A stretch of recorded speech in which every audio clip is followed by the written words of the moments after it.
Ang sunod-sunod na pagrasay kang gapo sa bulkan mayon iyo ini ang pigtutok dung rason kang pag-asa sa haze o huhunao na hamog sa mga lugar na arani sa bulkang mayon. Sigun sa pag-asa, huli kang habagat mas makusog ang paros na nagdadara namang kang abo hali sa bulkan sa nagkapirang lugar sa Albay. Sa katunayan, yung epekto po nitong hangin kung saan po tatama po itong ashfall o kung saan pwedeng dalhin po itong ashfall kung depende po sa prevailing wind po natin. Halimbawa sa ngayon, westerly wind flow po tayo.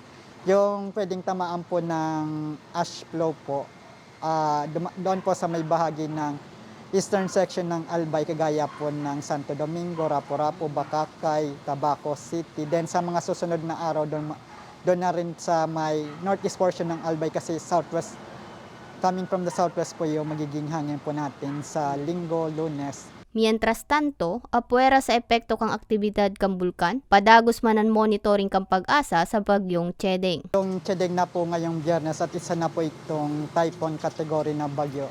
At kanina nga po alas 10 ng pagkaumaga, ito po ay tinatayang nasa layong 970 kilometers silangan ng Hilagang Luzon o nasa layong 850 kilometer hilagang silangan ng Legazpi City, Albay. Pwede niya pong maabot yung pinakamalakas na bugso ng hangin na abot sa sustenidong hangin na abot sa 140 km per hour sa susunod na 24 hanggang 36 hours. Dugang pakan pag-asa malabo na maglandfall ini sa nasyon. As in piglalauman na magluwas sa Philippine Area of Responsibility sa Lunes. Hinahatak po siya ng isang low pressure area rin po na nandoon po sa may bahagi ng silangan po ng